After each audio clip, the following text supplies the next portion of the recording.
Jin Woo Kim despised mess, and children were the very definition of chaos. His Atlanta estate, a glass and steel fortress presiding over the city, was ruled by a cold, Spartan order.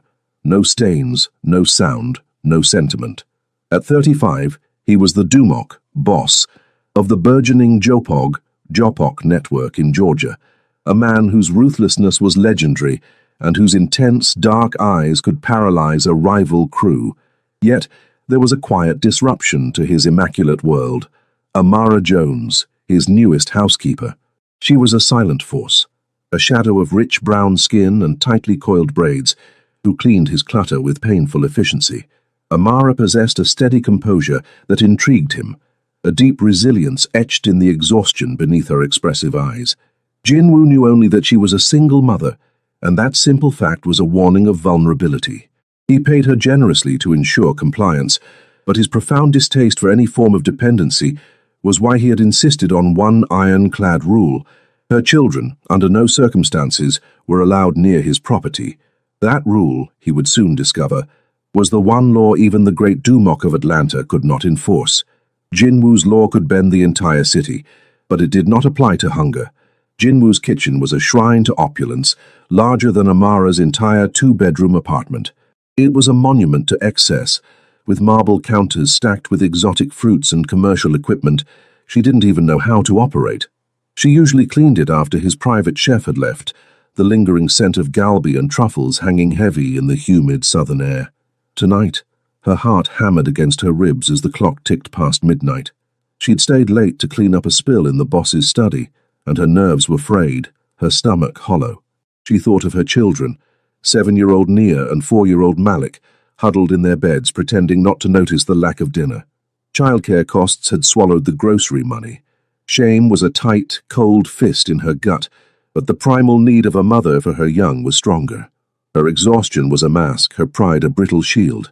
She only needed scraps, a few forgotten crusts of his artisan bread, maybe some leftover slices of prosciutto, or a small carton of the expensive, untouched yogurt. Not for herself, for Nia, who was growing fast and often complained of a perpetual ache in her stomach, and for Malik, whose persistent cough due to the damp apartment seemed to deepen with every skipped meal.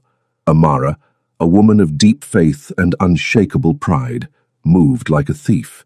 Her calloused hands, accustomed to scrubbing the floors of the wealthy, reached into a refrigerated drawer.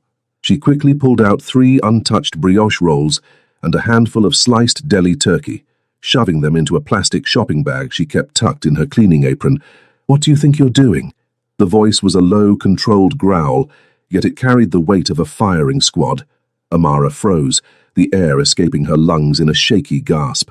The plastic bag slipped from her grip, and the brioche rolls hit the marble floor with a pathetic thud. She turned slowly, her face already hot with mortification. Jinwoo Kim stood framed in the kitchen entrance. He hadn't walked in, he had simply materialized. His dark, intense eyes tracked her every movement, the coldness in them more chilling than the refrigerator she'd just robbed. He was dressed in a pristine silk shirt, unbuttoned just enough to reveal the sharp lines of his collarbones, and the distinct tiger, Ho-Rang-I tattoo in black ink on the left side of his neck, an emblem of dangerous elegance. "Boss Kim," she whispered, her voice barely a breath. The tension was a physical pressure against her chest. She fought to straighten her spine, salvage what little dignity she had left. I apologize. I'll put it back right away." His lip curled in an expression that wasn't quite a smile but definitely a judgment. "Right away, and then what? You go home to your known address, only to do the same thing tomorrow? Theft, Ms. Jones, is not a profession I condone, especially not on my territory." "I'm not stealing to live," she managed, her voice gaining a surprising tremor of strength despite her terror. "I'm stealing to eat. It's different. It's a distinction only the desperate make." He took a slow step forward, and she didn't flinch, a fact that seemed to genuinely surprise him. He was accustomed to people shrinking away from his power. "It's a breach of trust. I could have you gone. No reference, nothing. You're fired." The blow was sharper than a physical strike. "Please, Boss Kim," she pleaded, her voice cracking. "I beg you. I need this job. My children, they haven't eaten today. I wouldn't ask if—" The shame broke, and a single tear of despair tracked a path down her rich brown cheek. "They're little, I'm all they have." He watched the tear fall. His eyes, usually granite, reflected a flicker of Han, a deep, complex sense of loss or injustice, perhaps for his own difficult past or for the sheer ugliness of her desperation. "Your children," he stated, his tone unchanged. "I always knew you had children, and I explicitly told you, keep them away from here. Children bring emotion. And emotion brings weakness." "They are not weak," she countered, wiping the tear away with a trembling hand. "They are the strongest people I know. They are just hungry." His gaze locked onto the stolen food, then back to her. He began to slowly circle her, evaluating her not as a person, but as a compromised asset. "I don't deal with problems. I deal with control." He stopped in front of her, his proximity making her heart race. "You are inefficient in your employment if you are so desperate for 3 brioche rolls that you risk your salary. If I allow you to walk back onto the street, you'll be back to this in 2 days. That does not solve my control problem."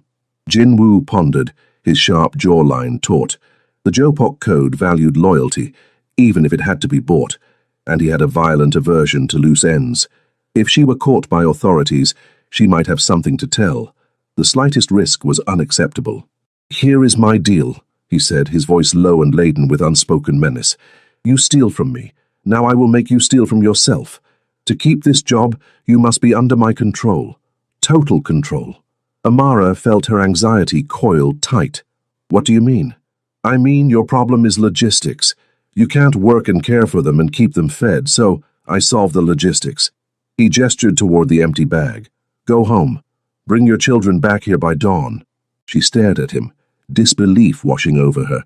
"To the mansion? But you said—" "I said I did not want them here, and I do not. But if they are under my roof, they are not starving, and you are here. I see you. I control you. It is the only way to ensure you never break my rules out of desperation again." His gaze was calculating, not kind. "You will live in the staff quarters. You will clean. You will cook. In return, food and shelter for your children. No argument, no questions. And they must be silent." Amara Jones, the proud fighter, knew this was a devil's bargain, but she looked at her life, at her son's cough, and her daughter's hunger. What was her pride worth against their safety? "You are offering this to me," she said, hesitant. "I am demanding it," he corrected, his face impassive. "I am not doing charity, Ms. Jones. I am securing an asset. You and your children are now an extension of my security system. If you cause trouble, if you make me look weak, you will regret more than your hunger." She felt the weight of his word, heavier than any weapon, but her back was against the wall. "All right, Boss Kim," she said, her voice a defeated whisper. "By dawn, we'll be here. But know this, they are not toys, and they are not silent." He merely nodded, his attention already drifting from her, back to his own impenetrable thoughts. "Go." Amara gathered the brioche rolls from the floor and left, her heart hammering. She had traded her freedom and her dignity for a cot and some food, and now she was going to sleep under the roof of a man who saw her only as a vulnerability. But when she reached her damp apartment and saw her children sleeping huddled together, she knew she had made the choice any mother would. Safety came first. At dawn, Amara returned, her children clinging to her hands. Nia, wide-eyed and terrified, and Malik, who hid behind his mother's legs. Jinwoo descended his glass staircase, wearing a perfectly tailored dark blazer. His gaze landed on the 2 children, tiny and vulnerable, in the center of his world. Nia looked up, and the fear in her eyes was pure. Jinwoo saw himself reflected in her. He recoiled. It wasn't disgust he felt. It was something far more dangerous, a sharp pang of responsibility. The presence of the children in the mansion was like a jarring, off-key note in a symphony of control. Jinwoo rarely saw them, but he felt them. He smelled the faint scent of coconut soap and baby lotion lingering in the air that had previously only smelled of oak and money. He spent his long working hours in his glass office, but his focus was fractured. Amara and her children were housed in a suite of guest rooms he barely used, far from his main quarters, but still less than 100 feet away. Her anxiety was a constant hum. She cleaned his apartment with renewed intensity, her life and her children's safety dependent on her discretion. She cooked for them secretly in the staff kitchen, But the chef had already noticed the inventory shift. The first true interaction came a week later.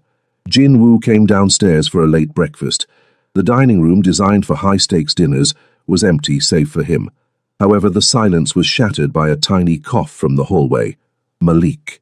The boy stood near the door, rubbing his sleepy eyes. His oversized pajamas slightly rumpled. Nia, already dressed in clean clothes Amara had laundered in the staff facility, tugged on her brother's hand, pulling him back. Amara was nowhere in sight. She would be cleaning the private gym on the other floor. Malik shrugged off his sister's hand and took a step. He looked up at Jin-woo, the scariest man he'd ever seen, holding a porcelain cup. The Korean Mafia boss, known for moving millions with a nod, felt strangely exposed. Malik held out his hand, not begging, but showing. Cupped in his sweaty palm was a crayon drawing. It was a smear of primary colors, featuring 2 tiny stick figures and 1 giant looming dark stick figure. "Mommy says that's you," Malik mumbled, his voice a shy whisper. "You're the tiger." The tiger. The Jopok moniker he hated. He stared at the drawing. The child had drawn an orange and black creature with angry whiskers. His eyes flicked to Jin-woo's neck. His tattooed Ho-Rang eye was a symbol of relentless force and protection. Jin-woo didn't know how to respond. He was used to threats and flattery, not innocence. He didn't like children. They were sticky, unpredictable, and loud. But this boy, Malik, saw him as a tiger. Before he could answer, Amara appeared, terror in her eyes. "Malik, Nia, inside. I told you to stay in the room." She rushed forward, her face burning, and scooped up the children. She offered a quick, clumsy bow, a movement he associated with Korean respect, which startled her. "Boss Kim, I am so sorry. This was my fault. I will punish them." "No," Jin-woo said, the sound rough in his throat. He put down the cup, and the porcelain did not break. He pointed to the drawing in the boy's hand. "What is this?" "It's a drawing." Amara's panic twisted into confusion. "He says I am a tiger." Amara swallowed hard. "Yes, he likes tigers. They're strong. Please, Boss Kim, don't hurt him. It was my fault." Jin-woo looked at the woman before him, her posture defensive, ready to absorb any blow for these small beings. She was a lioness. He felt a sharp pang of respect. "I do not harm children," he stated, though it was a lie. He harmed anything that got in his way. But to himself, he thought these were not in his way. They were in his house. He turned to Malik, who still watched him with a 4-year-old's gravity. "Tigers eat raw meat, boy. They are savage, not a pet." Malik didn't flinch, but they protect their cubs. The comment hit Jin-woo like a gut punch. He was known for his loyalty to his men, his Jopok family, but he had never considered his role in such a primal sense. He looked at Amara. "Do not punish him," he said. "Tell him that tigers appreciate art, even if it is bad." He reached for his wallet. This was not charity, it was compensation. He pulled out a crisp $100 bill and handed it to Nia, the eldest. "Buy supplies, not food. Food I will provide. Paint me a better tiger." Nia stared at the money, disbelief filling her big brown eyes. Amara was frozen. "We don't need your money, Boss Kim," Amara said, her voice shaking. "We can buy our pencils with my salary." "This is an order," he said, his voice snapping back to its steel-like tone. "Accept it. Consider it a silence bonus." Amara had no choice. She offered another deep, dignified nod. She took the children and retreated to their rooms. That afternoon, while Jin-woo was in an intense meeting with his Hyung-nims, older brothers, lieutenants, in the upstairs conference room, a security alarm blared. Not the perimeter alarm, but his personal inner gate system. His lieutenant, Haiwon, rushed in, her face pale. "Boss, it's Mr. Miller, the maid's ex-husband. He's trying to break through the service gate. He says he's taking the kids." Jin-woo's jaw tightened. He despised domestic drama. He despised problems. But this problem had just breached his territory. Blood boiled in him, a sudden cold fury. This man was attempting to trespass on his perimeter. "Do not let him pass the gate," Jin-woo commanded, his gaze lethal. "But he's causing a scene. He says Amara can't keep the children. He says his family will crush her." Jin-woo stood. He smoothed his shirt. He looked at his lieutenant. "K1, call security and tell them to hold him. I will handle it. He is on my land." He strode down the glass staircase, his contained anger a more dangerous threat than any shout. He exited through the service gate and found a burly man yelling obscenities into the intercom. "Give me back my kids. The bitch can't just hide 'em here." The contempt in the man's voice for Amara and her actions made Jinwoo's hand flare. He despised weakness, but he even more despised the bullies who exploited it. Jinwoo stopped 10 feet from the man. His bodyguard stepped forward, but Jinwoo held up a hand. He stared at the ex-husband, his face a mask of ice. "You are insulting one of my staff on my property," Jinwoo said, his voice as cold as a mountain peak. His Korean-American accent was heavy with authority. "And who are you, her perverted boss?" the man sneered. "I'm the father. She's withholding my kids." Jinwoo stared the man down. His eyes locked. He took out his phone and snapped a quick picture of the man's license plate. "You have no jurisdiction here." "I am the jurisdiction."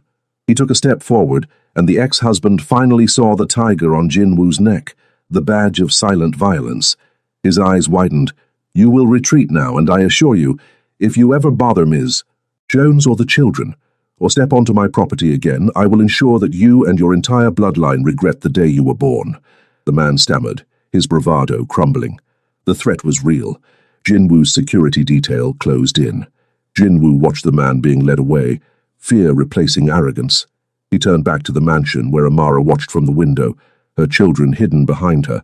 His fury receded, replaced by something deeper and possessive. He was protecting something of his own. "She and the children are now a part of my life. No one touches them," he murmured to Haewon in Korean, his voice a solemn vow.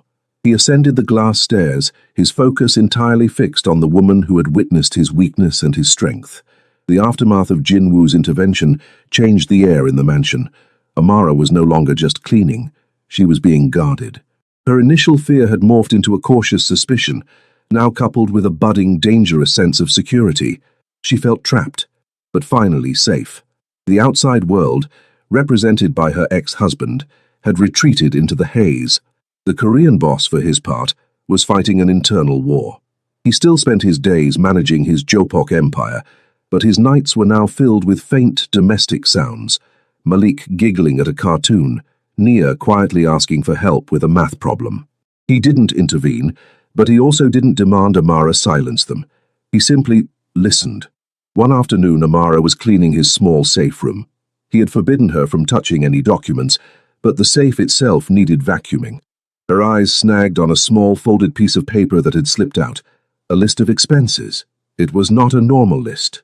It was a record of old medical bills, and the name on the receipt was Kim Hae-jin, his younger sister, who had tragically died from an illness when he was young. A sharp pang of sympathy, the first, struck Amara.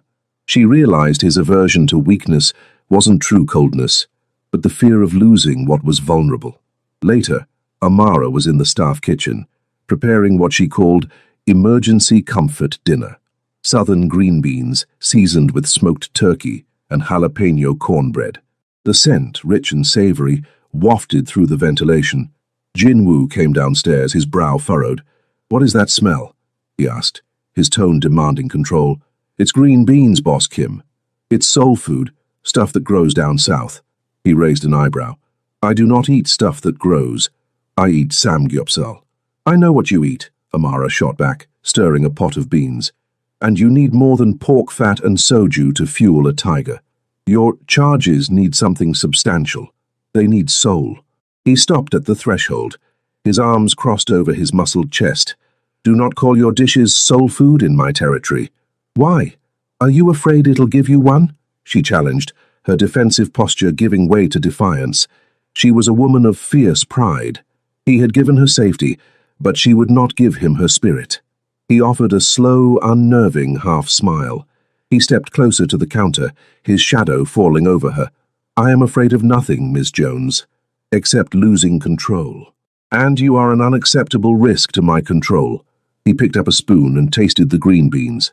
His dark eyes locked on hers, his gaze piercing. He said nothing, but his expression softened a fraction. "It is salty, but it has flavor," he admitted. The word flavor almost an insult. "Thank you," Amara replied dryly. "It's the best compliment I've ever received." Her eyes drifted to the tattoo on his neck. For the first time, she reached out a hand, hesitant, and touched it. The brush was light, yet charged. His skin was warm and smooth beneath her fingertip. "Why the tiger?" she whispered. "It's beautiful, but so fierce." His entire body stiffened. No one had touched him, much less his mark, in years. His pulse quickened. "It is to remember that the only way to survive is to be the predator, not the prey," he answered, his voice lower than usual. "I am prey," Amara said, withdrawing her hand, heat rushing to her face. "And you protected me. That doesn't make you a predator. That makes you a protector." He pulled away, the moment of vulnerability stinging. He had no counter to her logic. She was humanizing him, and he hated it. That evening, the external threat finally showed its teeth.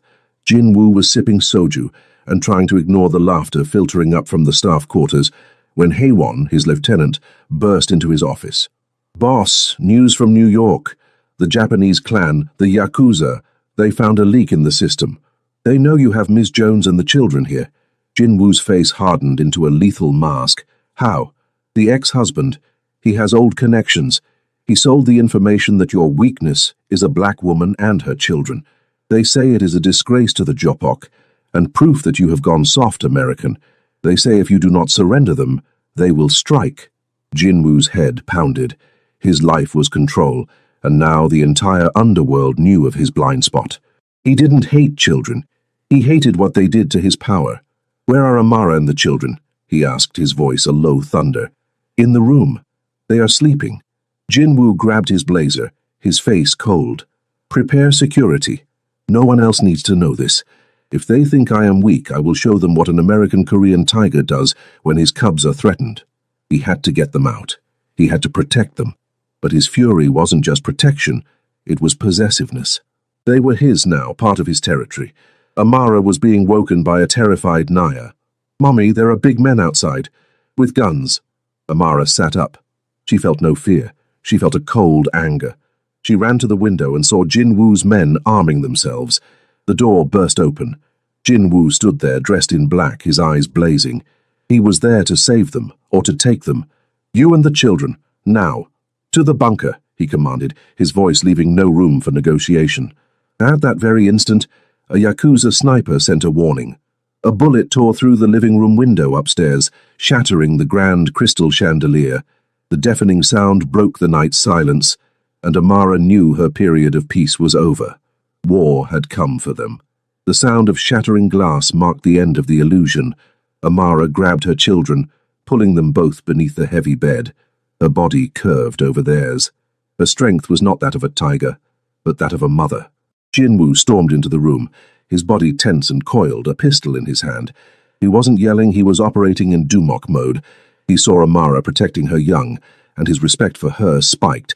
She wasn't screaming, she was fighting. "Amara!" he shouted, his accent disappearing in the urgency. "Get out! Now!" She crawled out from under the bed, pulling Nia and Malik after her, the kids' eyes wide with terror. "I'm not leaving!" she yelled, her voice surprisingly steady. "I know this is because of me, Boss Kim. If they want me, I'll go, but don't put them in danger." He paused, his rage overwhelming the external threat. She was offering herself up for sacrifice. "Shut up. This isn't because of you. It's because of my control. And they touched what is mine." The word echoed, heavy with Korean possessiveness. He grabbed Amara's arm, his grip steel, and hauled them across the floor toward the staircase leading to the secure basement.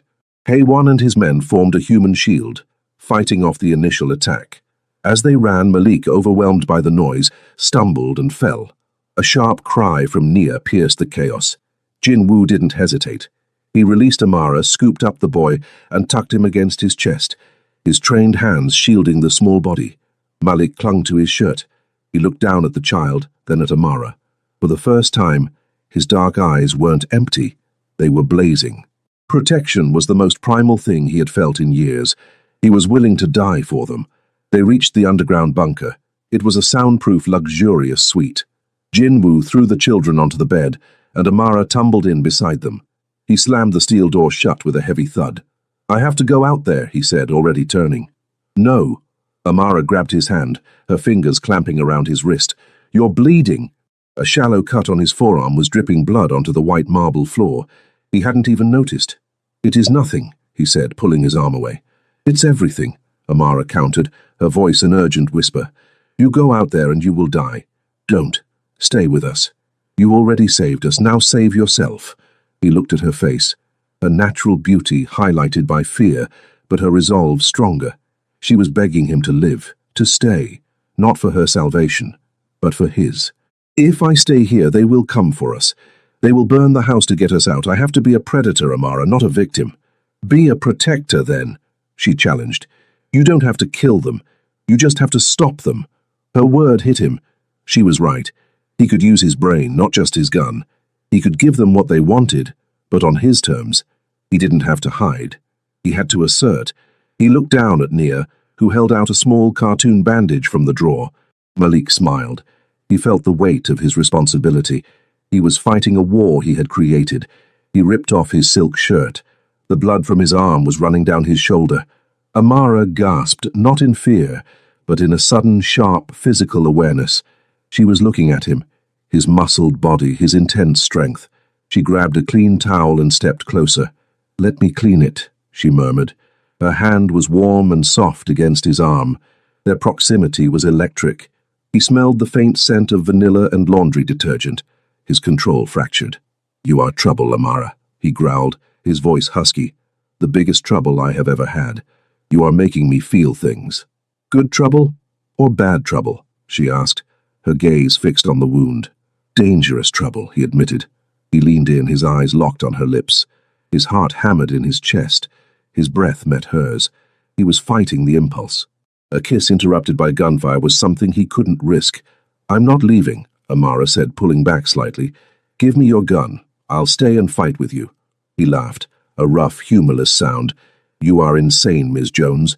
You are a woman of principle. I am a man of war. And I am your redemption, she stated. I am the only person in this world who doesn't fear you or want your money. I only want you so my children can have a father. The word father hit him harder than any bullet. He had to protect her. He had to protect them, not with fear, but with his full power. All right, Jinwoo said, his eyes turning to steel. Stay here. Clean the wound. I will be back. And when I return, he declared, his voice a solemn vow, this war is over, and you are my queen. He turned, his fury total and unrestrained. He opened the steel door to the bunker. Haiwan, tell the Yakuza, the tiger is hungry. They did not touch my property. They touched my family. Now they will pay the debt. In blood. Jinwoo strode out into the night, his body filled with a protective rage he had never known. He was fighting for his life, his empire, and a woman and her children who had become his everything. Amara, leaning against the steel door, listened to the gunfire echo, her heart beating a frantic rhythm. She felt fear, but she knew that for the first time he was fighting not just for control, but for love. Morning arrived not with its usual peaceful order, but with the heavy silence of devastation.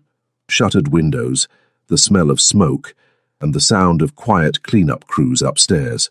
Amara, Nia, and Malik emerged from the bunker. They found Jinwoo in the living room, covered in soot and dried blood that wasn't his own. He was slumped on his leather sofa, his elbow resting on his knee, exhausted but victorious. Haewon and his men had controlled the situation. The Yakuza had been dispersed and neutralized. The threat had been eradicated. Amara rushed to him, not to judge, but to hold him. She ignored the blood, the danger. She held the man. You're okay, she whispered, her voice tight. He gripped her, his strength breaking, his face buried in her box braids. I'm okay, you're okay, they are okay, he repeated, his voice slightly ragged. His life was chaos, but they were his anchor. Nia and Malik hesitated. They didn't know how to react. They had seen the monster, the tiger. Jinwoo pulled Amara away and knelt down. He looked at Nia, her eyes still wide with fright. I won't hurt you. This is not your world, it is mine, and I will keep it away from you. Malik ran forward and hugged Jinwoo's leg. Thank you, Tiger, he said, his voice full of trust. Nia stepped forward. She didn't hug Jinwoo. She looked at him, at his tattooed neck. Are you leaving now? She asked, the fear of abandonment thick in her voice. You saved us already. Are you going to run away like my other father? Her question hit him in his core. His own father, the first Dumok, had emotionally abandoned him for his empire. He knew what it was to be left by a father. He looked at Amara, then at the children. He stood and pulled a small dark wooden box from the inner pocket of his blood-stained blazer. It wasn't a diamond ring, it was a traditional Korean bracelet, a jade and gold doljanchi given to children on their first birthday. But it had two, one small, one tiny. He handed Nia her bracelet. "This charm," he said, speaking more to Amara than to the child, "is to show that my Jong, my deep connection and loyalty is with you. I do not run, I build, and I protect." He looked at Amara. "Nia and Malik are a part of me now. They humanized me. They made me see that strength is not just control, but the willingness to protect what is vulnerable. I cannot live in a world where you and they are not safe." Amara felt tears stream down her face. She knew this wasn't a proposal. It was a declaration of war on his past and a vow for their future. "I love you, Jinwoo," she said, her voice a whisper. "I do, but I am not a queen who sits in a cage. I am a fighter. I will only be yours if I am your partner. I will not live in the staff quarters. I am the mother of these children. I am your counsel." "I know," he responded, his voice filled with reverence. "You are already running my house, and my heart." He held out his hand. "Amara Jones, stay with me, not as my maid, but as my family, as my wife, and I promise that for them I will clean up my world, not your dirt. I will give them a safe life. They will have both sides, your soul and my domain." Amara smiled, a blindingly bright smile of relief and love. She grasped his hand, her brown skin against his pale. "Yes, Jinwoo. Yes, I'll stay. But the kids are learning Korean and how to make soul food. They will learn galbi and respect," he replied, pulling her into an intense, chaste kiss that was more of a promise than a passion. Later that day, Jinwoo placed a video call to his traditional stern mother in Korea. "Mother," he said, speaking in Korean, "I have found my family. She is a strong woman, African-American, with 2 children. They are my weakness and my strength. I am bringing them home. Hyung." His mother did not respond with anger. She merely looked at the screen, at the exhausted pride in her son's eyes, and at the picture of Amara on his desk. She sighed a deep, accepting sound. "The tiger has found his territory, Jinwoo. Protect them well. They are your blood now." He hung up. The weight of his legacy settled. He was still the Dumok, but his empire now included a 7-year-old girl who needed help with fractions, and a 4-year-old boy who saw him as a hero. Amara came into the room with Nia and Malik. Malik handed Jinwoo a new drawing. The tiger, now smiling, with 3 stick figures safely nestled underneath. Jinwoo picked up Malik. He looked at Amara, his tiger eyes soft and possessive. "Let's go see the city, Queen." "Our city." The family walked out onto the balcony, the Atlanta skyline stretching before them, a world Jinwoo once dominated with fear, but would now rule with love. 1 year later, the scent of roasting galbi mixed with the savory aroma of slow-cooked collard greens in the Kim mansion. The fusion wasn't just on the plates, it was in the air. Jinwoo was still the Dumok, but the lines of his control had shifted. He had streamlined his organization, focusing on legal enterprises, guided by Amara's practical mind. He was still dangerous, still the tiger, but his ruthlessness now served a singular purpose, maintaining the peace and prosperity of his new domain. He wore the tiger tattoo not as a threat, but as a badge of his primal commitment to his family. Amara was no longer the maid. She was Amara Kim, his trusted partner, the woman who commanded the respect of every Hyung-nim in the room simply by her presence. She ran a non-profit organization focused on single mothers in the inner city, a venture quietly funded by Jinwoo's now legitimate interests. Nia, now 8, was excelling in school, practicing her Korean with Jinwoo's mother over weekly video calls, and her laughter echoed through the mansion, a sound Jinwoo now welcomed. Malik, 5, still called Jinwoo Tiger Dad, and had insisted on Jinwoo teaching him the Korean martial art of Hapkido, much to Jinwoo's secret delight.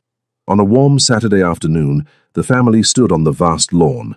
Nia and Malik were playing catch with a nervous but happy Jinwoo, teaching him the rules of an American football game he'd never understood.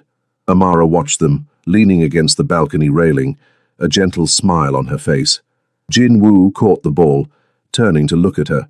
He saw not a maid, but a black woman who had stared down his darkness and offered him the light of unconditional love and family. He raised his hand in a silent salute. He had traded his solitary kingdom for a life full of chaotic, beautiful noise. He wouldn't have it any other way. The tiger had finally found his home and his peace.